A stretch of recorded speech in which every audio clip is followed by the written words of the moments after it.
Friends, welcome to Ankita's Secret Box. Our attitude towards life determines life's attitude towards us.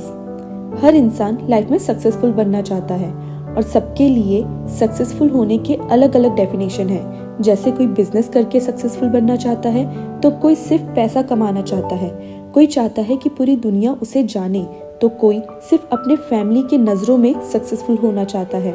और जिस तरह सबके लिए सक्सेसफुल होने की डेफिनेशन अलग अलग है, उसी तरह सक्सेस पाने की डेफिनेशन भी सबकी अलग अलग है।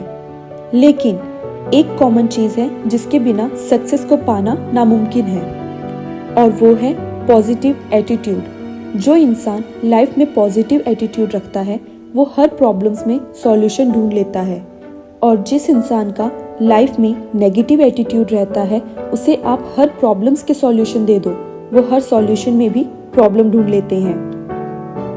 सबको गिला है कि बहुत कम मिला है। जरा सोचिए, जितना आपको मिला है उतना कितनों को मिला है। इसे और बेहतर तरीके से समझने के लिए मैं आपको एक इंसान के बारे में बताना चाहती हूँ, जिन्हें कुछ चोरों ने एक सोने की चेन के लिए चलती ट्रेन से उन्हें बाहर फेंक दिया। लेकिन इतना ही काफ़ी नहीं था। उसी वक्त दूसरे ट्रैक पर भी ट्रेन आ रही थी और वो दूसरे ट्रेन से टकरा कर गिर गई और उनका बायां पैर ट्रेन के नीचे आ गया। जब वो ट्रैक पर गिरी तब उन्होंने देखा कि उनका एक पैर कट कर जीन्स में लटका हुआ था और उनका दूसरा पैर भी टूट चुका था। वो पूरी रात ट्रैक पर पड़े पड़े चिल्लाती रही, लेकिन कोई बचाने नहीं आया, बल्कि ट्रैक पर मौजूद चूहों ने उनके कटे हुए पैर को कुतरना शुरू कर दिया। वो होश में तो थी, लेकिन उनके शरीर का कोई भी पार्ट काम नहीं कर रहा था। वो सारी रात ट्रैक पर ही तड़पती रही। इस बीच 42 ट्रेन वहां से गुजरी। सुबह गांव के लोगों ने उन्हें नज़दीकी हॉस्पिटल में एडमिट कर दिया।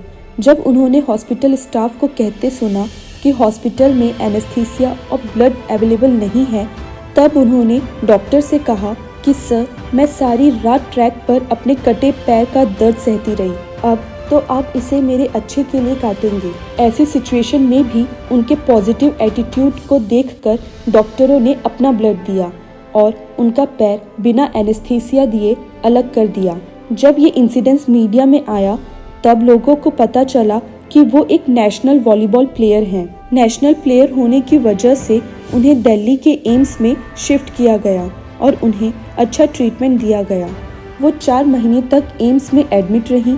इस बीच मीडिया में तरह तरह की बातें छपी, जैसे कि टिकट ना मिलने की वजह से वो ट्रेन से कूद गई, तो कहीं छपा कि वो सुसाइड करने गई थी, लेकिन सच किसी ने नहीं छापा। तब उन्होंने एम्स के बेड पर ही सोच लिया था कि आज उन सब का दिन है जो तरह तरह की बातें कर रहे हैं, लेकिन कल मेरा दिन होगा जब मैं इन सब को प्रूव कर दूंगी कि मैं क्या थी और क्या हूँ। इतने मुश्किल हालात आने के बाद भी उन्होंने अपने पॉजिटिव एटीट्यूड को नहीं छोड़ी और उन्होंने माउंटेनियरिंग करने का डिसीजन लिया।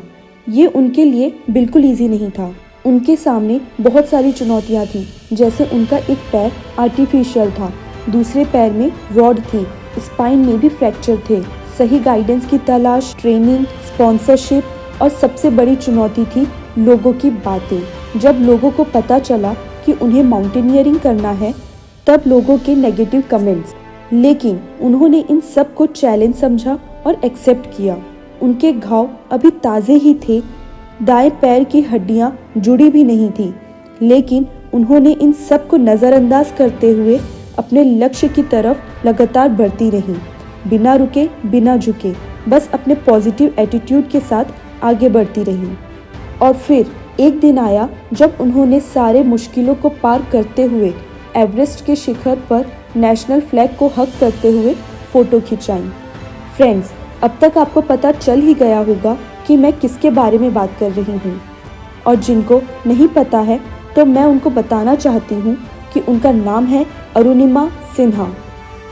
11 अप्रैल 2011 में उनका एक्सीडेंट हुआ। उसके 2 साल बाद ही 21 मई 2013 को 10:55 पर वो माउंट एवरेस्ट के शिखर पर थी। वो विश्व की पहली विकलांग महिला हैं जिन्होंने माउंट एवरेस्ट पर फतेह हासिल की। अरुणिमा सिन्हा का सफ़र यहीं पर ख़त्म नहीं हुआ। माउंट एवरेस्ट के बाद उन्होंने अन्य 6 माउंटेन में भी फतेह हासिल की। 2015 में उन्हें पद्मश्री अवार्ड से सम्मानित किया गया। फ्रेंड्स, ये स्टोरी बताने का मेरा मकसद बस इतना ही था कि आप कभी भी अपने मुश्किल समय में हार मत मानिए, नेगेटिव अप्रोच मत रखिए।